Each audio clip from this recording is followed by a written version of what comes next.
Call us now.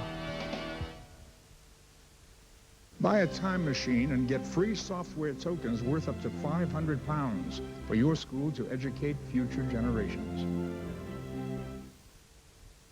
Try So Good on your morning cereal every day for 2 weeks, and you may never go back. So good. So what are you waiting for? What does the face of a killer look like? You never think the man next door would be a murderer. One man, 17 victims. I think he really gave himself over to the devil. A sickness or evil beyond redemption. It took more and more deviant type behaviors to satisfy my urges. The life and crimes of Jeffrey Dahmer, serial killers. Tuesday at 10:30 on 5.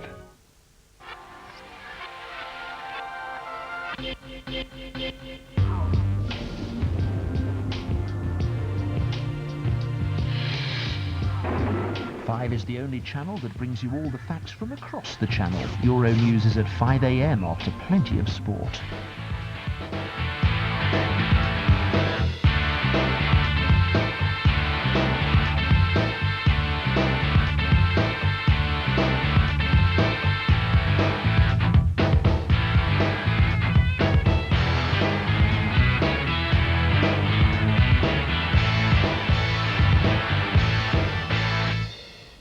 Welcome to Week 10, a weekend of crucial divisional matchups, intense rivalry, and the form book going right out the window. These are the headlines. A big break for Buffalo, they win. A bad break for Miami, they don't. A huge day for the receivers in an overtime thriller in Chicago.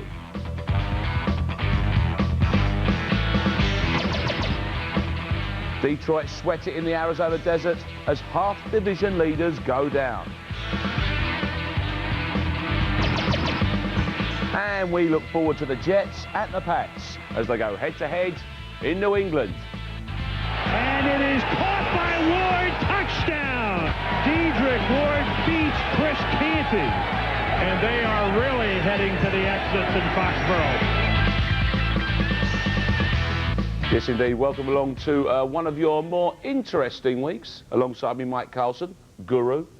Now, Mike, exactly. We'll do the hand signs later. Now, the thing about this is that you need one of these weeks every now and then. It's really shaking the whole thing up nicely, isn't it? Yeah, and in the AFC, you've got 7 teams that are sort of separating from the pack, but there's 3 more behind them that still have winning records. But over in the NFC, you've only got 7 teams with winning records. It's ridiculous now. You know, there's a vast morass of mediocrity going on in the NFL right now. That's right. Or perhaps the whole thing's just raising a little bit, because we discussed before. Parity's the word. Yes. Yeah. Exactly, we worked on that one before, and I think you're going to see that one panning out as the evening goes along. Let's get into the action now, straight away, shall we? We'll kick off with those NFC divisional matchups, which has the Skins landing up in the Eagles' nest. With Brad Johnson throwing the ball, the Redskins have instant offense, and it doesn't get much more instant than a 55-yard pass to Michael Westbrook on the game's first play. That pass play set up Stephen Davis for a 2-yard touchdown, and that gave the Skins a 7-0 lead. Johnson tossed a short one to Albert Cannell, but Cannell took it 54 yards for the score, and all of a sudden Washington led 14-3. But the Eagles' Allen Rossum found an alley up the sideline and took the next kickoff back 89 yards to put the Eagles within 4. And tell me how Rossum outruns 24 Champ Bailey. Yeah, tell me. You tell me. And watch this hit by 58, Ike Reeves. In the third quarter, Deuce Staley took off on a 20-yard run for a touchdown, and all of a sudden the Eagles were in the lead 24-21. But Johnson and Westbrook combined again for a 43-yard scoring strike, and the Skins were up by 1, 28-27. Now you want to see how a fullback blocks. Watch as Kevin Turner leads Eric Bieniemy through the hole. Bieniemy's 11-yard run was the difference as the Eagles upset the Skins 35-28. 3 interceptions for Brad Johnson, 1 key. A horrible day by Donovan McNabb, but a great one by Staley. In Chicago, it was an NFL Europe reunion as Jim Miller hit Marcus Robinson for 77 yards and a 7-0 lead against the Vikings. And Robinson, the 1998 MVP with Rhine, didn't learn that in Dusseldorf. Jeff George looked around and then drilled a 21-yard touchdown strike to Chris Carter to tie the game at 7. Carter says, "Thank God there's only one Jeff George." Watch the Bears line move to set up a little wide receiver screen for Marty Booker, who goes 57 yards to put Chicago up 14-7, and we're still in the first quarter. Jeff George then hits Carter with another quickie pass, but Chris does the work himself, and we're tied at 14. Now tied at 17 in the fourth quarter, Carter caught his third touchdown pass of the game from George to put the Vikings on top, and yes, he did catch it. But then Jim Miller gave Marty Booker the Booker Prize, 25 yards to tie the game with just 49 seconds to play, and we're headed for overtime. And Miller is feeling comfortable in Gary Croton's spread offense. Randy Moss had 12 catches on the day for 204 yards, and after Chris Boniol missed a 41-yard field goal that would have won the game for Chicago in OT, that catch set up a game-winning attempt by Gary Anderson. Anderson missed on the last play of regulation, but this time his 38-yarder gives the Vikings a 27-24 overtime win in Chicago. And the key there, great performances by the receivers, Robinson, Booker, Moss, and Carter, and a big day from Jim Miller. Gary Anderson tells you what it takes to be a kicker. Part of being a field goal kicker in this league is what you're made of as a person, and it's not easy out there. I don't think we've turned the corner. I think there's two turns because we're digging our way out. We're 6-4. We are in the playoff hunt. I don't know how many teams have winning records right now, but we're one of them, and we're chopping our way out also. So we're digging our way out of the forest and chopping our way with the trees. The revived Rams were really reeling after ragged results on the road, but at home, Kurt Warner hit Isaac Bruce to tie Carolina at 7. Then Todd Light was light-fingered with a Steve Berline pass. He takes it back 57 yards to give the Rams a 14-7 lead. Kurt Warner hit Roland Williams, the big tight end, from 19 yards out to give the Rams a 21-7 lead. It was 21-10 at the half. In the third quarter, Billy Jenkins pops the ball out of Wesley Wall's hands. Mike Jones took the fumble 37 yards for the score that put it out of reach. And then Marshall Faulk went 18 yards on the old student body left sweep to give the Rams a 35-10 win. Another big day for Kurt Warner. Nice receiving from Isaac Bruce. Nice running from Marshall Faulk.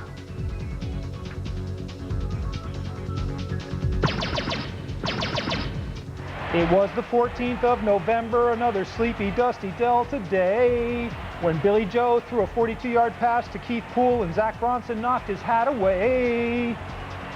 But Billy Joe went naked on a bootleg and ran in to score. And then he hit Ricky Williams, and the dreadlock guy dragged a couple of Niners along, and it looked like they were going to get some more. Looked like New Orleans might make a little history when Billy Joe Tolliver dove in for his second TD.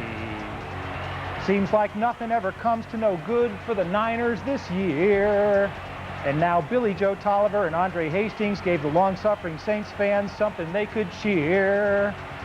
Hastings' 11-yard touchdown from Billy Joe Tolliver made it 21-6. The game ended 24-6. A huge day for Billy Joe. Ricky Williams 1 yard short of 100. Steve Stenstrom, the latest quarterback to get frustrated for the 49ers. And of course, Mike will be taking bookings for the New Orleans Jazz Festival, which no doubt comes up in the new year quite soon. I'm available for the Millennium as well. Terrific effort there, Mike. Not so much we were saying Dr. John, more Doctor Who. Still, there you go. San Francisco. It's all over, isn't it? It looks that way. It sure does. You know, no passing offense at all. They can't generate it. Their defense isn't playing really tough. And It's basically salary cap problems. You know, they've had to readjust the team too quickly, make too many changes. Steve Young going out just took the soul out of the team. I mean, obviously, because that happened very early. Was it as crucial as it now seems? Yeah, and basically the fact is you can't afford to keep a second high-priced quarterback around. You know, would they be a lot better with Ty Detmer? Probably not, but they'd be a bit better. Lawrence Phillips has been a bust and is probably now going to get cut. And like I said, their defense has been the real disappointment because they thought that with Bryant Young coming back, they'd be better, but they haven't been that much better. Winston Lewis took a bit of a dip. You said, don't panic. No. Get it back together again, and I think that looked like they were probably answering a few questions again. And you know, they gave up 370 some odd yards to Carolina, but they forced turnovers, and their offense has basically been unstoppable in most of their games, and they don't have tough opposition most of the rest of the way in.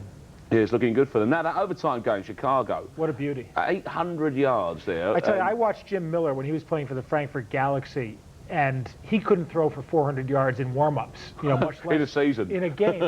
And I think it's Gary Crowton's offense in Chicago. This guy came out of college football playing a spread offense, and he seems to love playing in this. Marcus Robinson all of a sudden has turned into an NFL player, and between them you had what was it, 12 for 204 for Moss, 9 for 141 for Carter. Robinson and Booker each had 7 catches for about 280 yards combined. It's almost 800 yards passing. It's closing in on the record, which is Dan Marino and I think Ken O'Brien back in the 80s.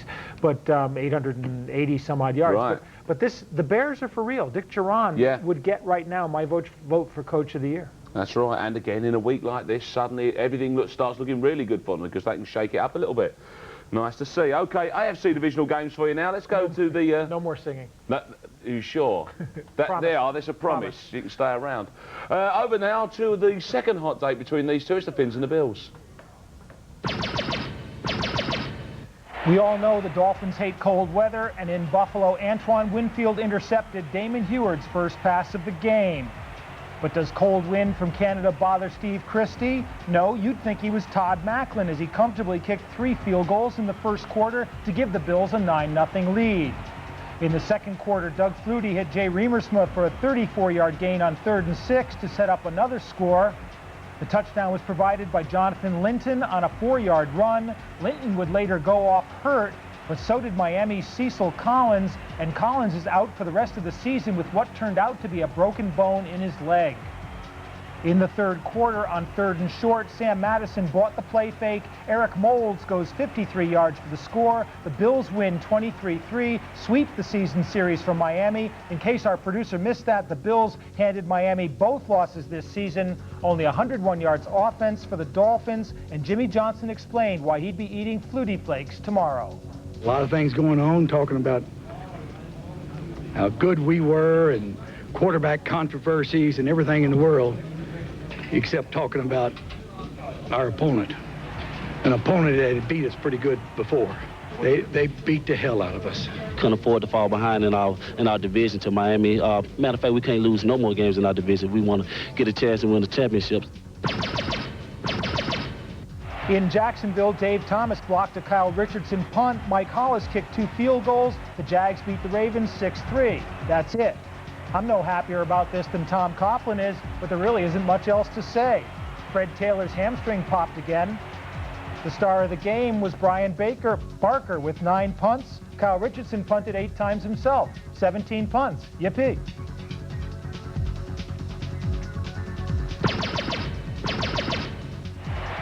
In Cincinnati, Eddie George went 23 yards to put Tennessee up 7-0 against the Bengals. It's not like the Bengals can afford to give points away, but when Josh Evans recovered a Jeff Blake fumble, it gave the Titans great field position yet again. We used to call Steve McNair Air McNair, but now he's Ground McNair. He goes in from 1 yard out. Tennessee leads 14-0. The Bengals have little offense to speak of, but Tremaine Mack's 99-yard return of the second half kickoff brought them within 1 touchdown of Tennessee. The Titans lead 14-7.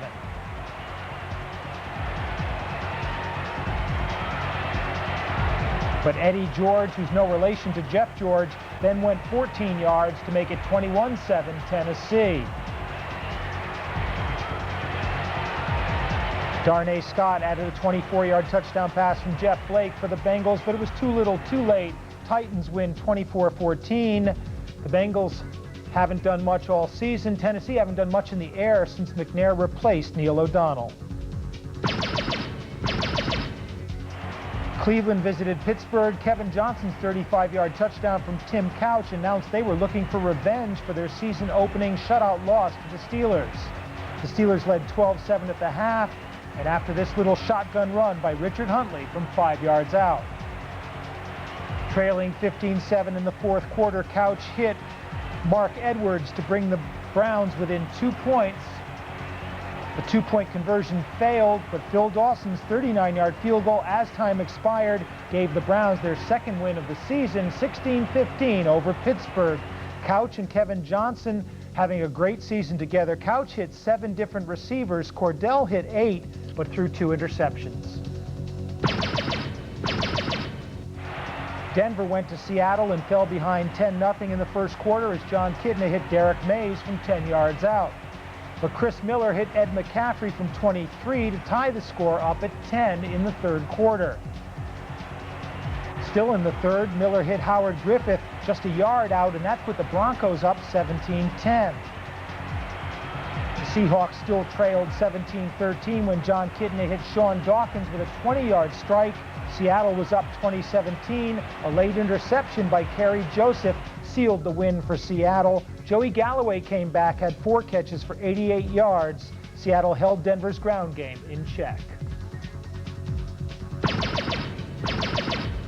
In Oakland, Rich Gannon was playing with a cast on his broken left hand, but he hung in there against the rush long enough to combine with Tyrone Wheatley for a 26-yard touchdown and gave Oakland a 7-0 lead against San Diego.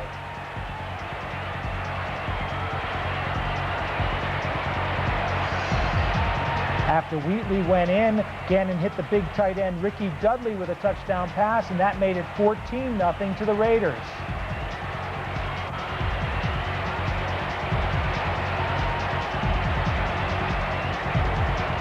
Gannon went back to Wheatley for a 7-yard touchdown. The Raiders were up 21-3 in the third quarter.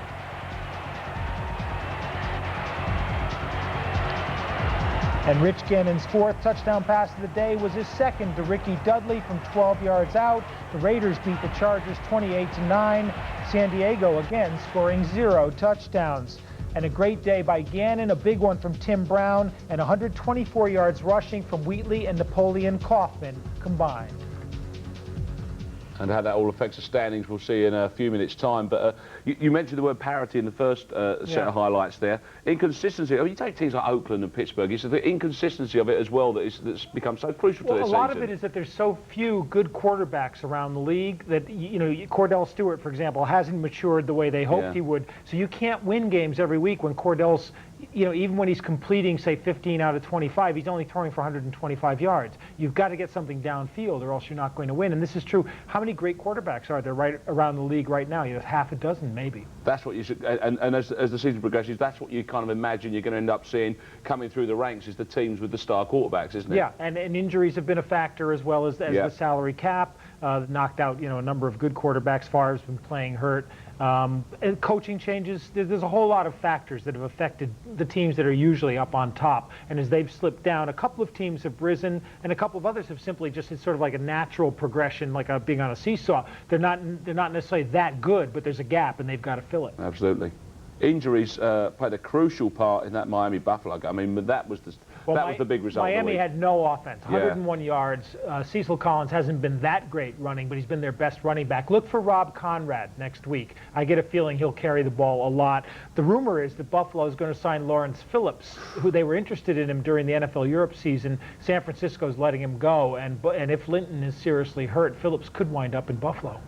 When you're bringing in a man like Phillips, you're bringing in some good stuff with a little bit of bad stuff on the side, aren't you? And I thought he'd learned his lesson, and I guess he hasn't, because he refused to practice in San Francisco because they weren't playing him enough. He said, well, if you're not going to play me, why should I practice? And, you know, we thought he was past that after being a good citizen in Barcelona. However, if he decides to turn a new leaf, you never know. He might be the man for the job. Well, Ryan Leaf is the... Well, him as well. Yeah. He's the example for all leaves to follow. Exactly, that's right, yeah. Falling leaves in your autumn period. Okie dokie, when we come back, we'll have the rest of the action, the standings that I mentioned there, which are getting pretty interesting, and I look forward to Game of the Week. See you in a mo.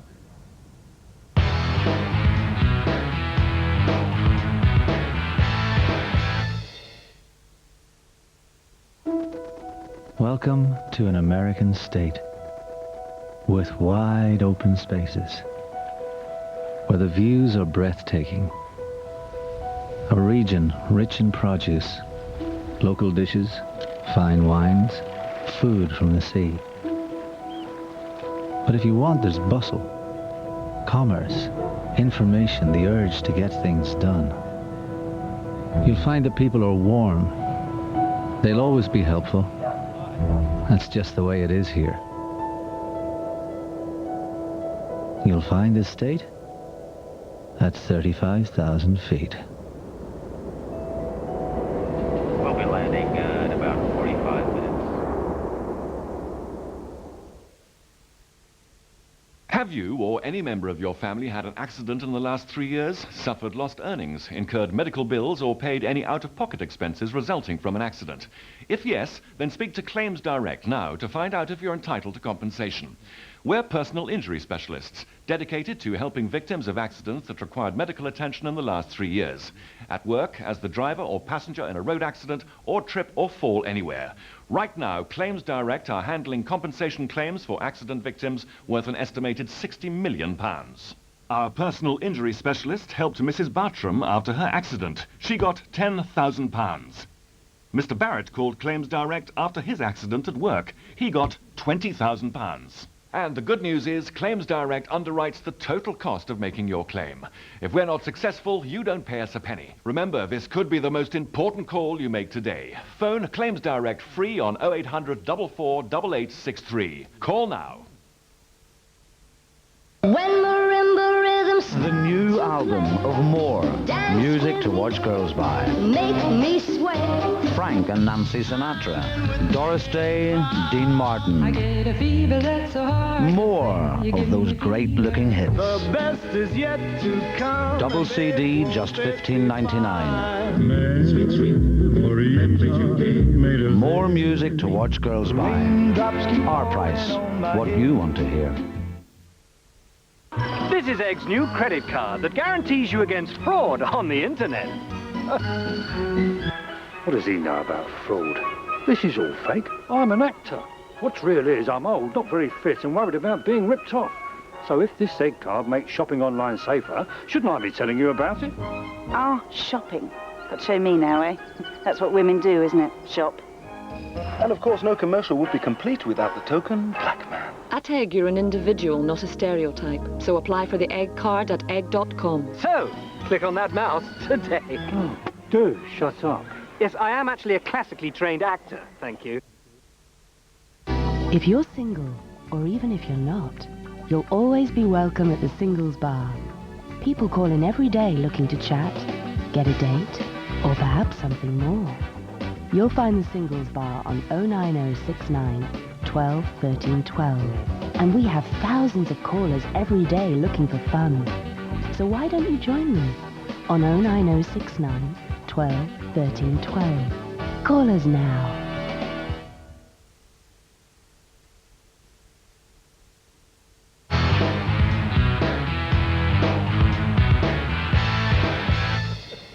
Welcome back to week 10, and Mike's now going to take us through the rest of the action, starting in the busiest little stadium in the league. AFC East against NFC East as the Colts visit the Jersey Swamplands and take a quick lead on a Peyton Manning pass to guess who? Marvin Harrison. It was 7-6 at the half, but Manning hit Harrison for a 57-yard score 6 minutes into the third quarter. The Colts go up 14-6. With the Colts leading 17-6, Terrence Wilkins returned Brad Maynard's short punt from the end zone 39 yards to boost the lead to 24-6, and a nice bit of running from Terrence Wilkins.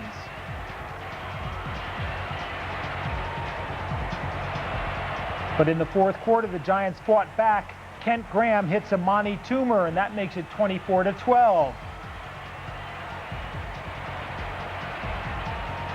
But rookie Edgerrin James had another big day. His 72-yard run set the Colts up for another score, and the Colts hung on to win 27-19. Edgerrin James, 16 rushes for 108 yards, 5 catches for 72 more, and looking like a lock for Offensive Rookie of the Year in the NFL. And they're already talking about the new triplets in Indianapolis. Marvin Harrison receiving, Peyton Manning passing, and Edgerrin James receiving and running.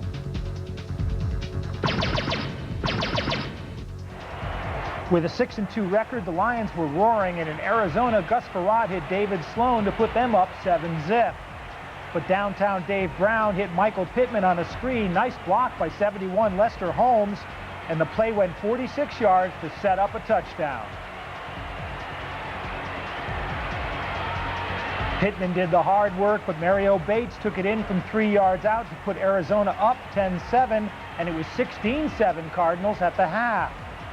In the third quarter, Pittman burst off left tackle for a 58-yard touchdown that had the Lions reeling down 23-7, and how's that for a burst of speed?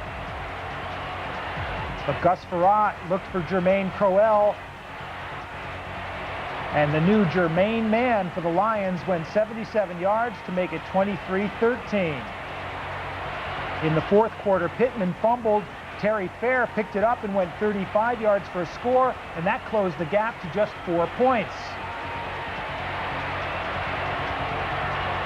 The Lions were threatening, and on fourth down with just over a minute to play, Marty Cotter bangs Crowell, who couldn't hang on to Ferrotte's pass. The Cardinals hang on for a 23-19 win. A huge day for Gus Frerotte in vain. A good day on the ground for Michael Pittman.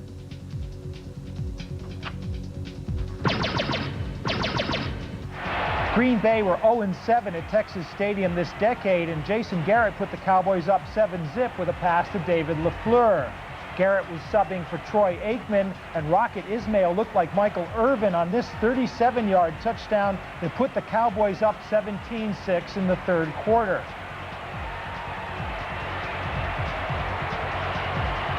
Brett Favre hit Antonio Freeman's sidearm from 28 yards out to pull the Pack within 10 points.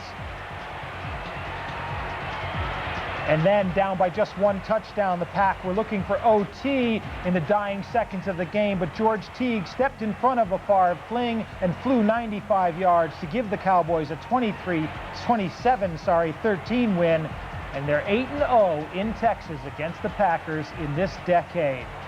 Drop passes and forced throws plagued Favre. Nothing on the ground for Dorsey Levens. Great day for Jason Garrett. And Deion Sanders explained to everybody how the pass rush is the real key to good pass D. Anytime you have a good pass rush, it's going to create problems for the offense. It's going to give us times to play a little game back there, and we're able to break on some balls and make some plays. When I saw Brett Favre drop back, he immediately started looking to his left. I think it was Antonio Freeman over there maybe or something. He kind of stared down. He didn't try to look me off or anything, and he had already made up his mind where he was going to go. So I was able to get an easy read on how to get a jump on the ball. In Tampa, touchdown Trent Dilfer turned it on again. 35 yards to Dave Moore. The Bucs were up 7-3 over a tough Chiefs defense. It was 10-3 at the half, and then in the third quarter, Dilfer struck again, 52 yards, this time to Jaquez Green. The Bucs go up 17-3. But Elvis Gerbach's play-action fake set up this 50-yarder to Joe Horn. That brought the Chiefs back within 7. And the Chiefs were threatening when Hardy Nickerson picked off Gerbach in the final minute of the game. That interception sealed a 17-10 Tampa win. It was another nice day for Trent Dilfer passing and a huge day for Jaquez Green receiving. Reggie Brooks had 10 tackles for the Tampa Bay Buccaneers. And in the AFC East, you see 4 really good teams. Now, New England's actually ahead of Buffalo on winning percentage, but of course they play the Jets tomorrow or tonight in our game tomorrow. So they'll either be ahead or behind Buffalo after that one. And in the Central, you've got Jacksonville, who have allowed only 79 points all season. That's best in the league. Cincinnati have allowed 302. That's worst in the league. And Cleveland have only scored 99 points. That's worst in the league, too. That's a colorful division. And Seattle comfortably now ahead in the AFC West. Kansas City's defense is going to keep them in the chase. Oakland is playing some pretty solid football. San Diego's in a tailspin. And Denver right now is playing a little bit better than that 3-7 mark with Chris Miller at quarterback. And I told you so. In the NFC East now, you've got a real sludge pile there with three teams at 5-4. None of them playing particularly great football. Washington's great on offense. The Giants are great on defense. Dallas actually, Chris Warren is a tremendous replacement for Emmitt Smith. Jason Garrett is a limited but effective replacement for Troy Aikman. Arizona and Philadelphia can cause teams problems. The Central is a really interesting division because Minnesota is coming on strong now with Jeff George at quarterback. Tampa Bay is coming on strong with the new Trent Dilfer at quarterback. Green Bay is in a tailspin. Chicago is surprising a lot of people, including me. And Detroit is a solid team. I'd expect to see them at 9-7, maybe 10-6 at the end of the season. And finally, in the West, St. Louis shouldn't have any problem getting in as division champions. Carolina just make too many mistakes to keep in. San Francisco, again, another one of those teams in a spin. We'd have to say as well, across as you look at each division, there's a completely different personality change every time you look at a card there, isn't there? Yeah, it's amazing. And you know, looking at a team like San Francisco, 5 losses in a row, you know, that just doesn't happen. They haven't done that, I think, since 1980, something like that. That NFC Central that we just looked at there, which is so tight, is that going to be really exciting down towards the end? Are the games right to make it tight? It is, because Tampa and Minnesota are both improving week by week. Detroit is a solid team if the injuries don't really knock their defense to shreds, and their offense should get Herman Moore back and should be better for that. The Bears can beat anybody in that division, and they've shown that already. And Green Bay still is a dangerous team if Favre gets really hot. You know, a couple of big plays. He had a lot of drop balls against Dallas. Then he got frustrated and started forcing passes. Could be a really decent shoot 'em up in that one there, couldn't they? Looking forward to seeing how that one pans out. Marshall Faulk, St. Louis player, is your player of the week with the player of the week. And you mentioned as you was coming together, it's like back to school, this one, was it? Well, it's the student body left. Everybody's going to block to the left. And it's not that Marshall Faulk does a great run, but this is a perfectly executed play. And it starts with the center who's going to pull. And as he pulls, he's going to pick up this guy, the inside linebacker. The guard is going to block straight out and take care of the defensive tackle. Orlando Pace is going to do a job on the defensive end and get him right out of the play. And Jeff Robinson, the H-back, is going to do a similar job on the outside linebacker and take him completely out of the play. So then all that's left is to watch Robert Holcomb, the fullback, lead through the hole and just watch him lay a quart of pain on the safety as he comes up to try to stop Marshall Faulk. So here it is. There's the pull. There's one block. Look at Pace. Look at Robinson. And boom. Safety's dead. And Marshall Faulk, no one's going to catch him going to an open hole like that. It's just a perfectly executed play. Felt like one of those ones you'd normally see on a blackboard somewhere, isn't it? With a bunch of young kids being taught. And Dick Vermeil probably turned around to Mike Martz and said, gee, that looks just like it did when we were in. Can you believe that we got away with that one? It's probably what they're also saying. Yeah, very true indeed, but it's good stuff to see. OK, Mike touched on it there during the standings, and this is the game that we got for tomorrow night in our Game of the Week. And it is a big one because it's out the AFC East and these two teams both need this one desperately. Let's see how they go tomorrow from 12:20 a.m. The New York Jets are at the New England Patriots. Tomorrow night we are with you at 20 past midnight. That is our Game of the Week. And as you say, Mike, I mean, these two teams are as close as this to each other at the moment. Well, Tuna Bowl 6. I mean, it's always a grudge match, and New England need the win probably a lot more than the Jets do, but the Jets need respectability. The key for New England is to keep the offense balanced between running and passing, and they've got a little controversy because Ben Coates is saying that he isn't getting the ball enough, and the big tight end has probably been the best tight end for the whole decade in the NFL. He's lost a step now. He's been hurt for the last couple of years, but he still uses that big body, and a lot of defensive backs would say uses his hands as well to get good position and then force his way into end zones. Now, if Terry Glenn shows up to play, then their passing game is almost unstoppable. They've picked up Ernie Zampese's timing offense in the second year they've put it in, and it really is working well. If Terry Allen or Kevin Falk are running on the ground, it's going to be really tough for the Jets. And the Jets are going to start Ray Lucas at quarterback, not Rick Meyer, which is the amazing thing, because Lucas, who started with Parcells at the Patriots, isn't much of a passer, but he can run with the ball, he can mix things up, and Parcells, I guess, after Meyer had a reasonably good game last week, has just sort of given up. So a little tactical move there from Parcells. Who have they got to deal with in the Patriots defence then? Well, for the Patriots, the big change has been that they've had a lot of injuries. Andy Katzenmoyer is at middle linebacker, but Ty Law is the key to their defense. Probably one of the best 3 or 4 cornerbacks in the AFC. He'll probably take Keyshawn Johnson, which is the key matchup in this game.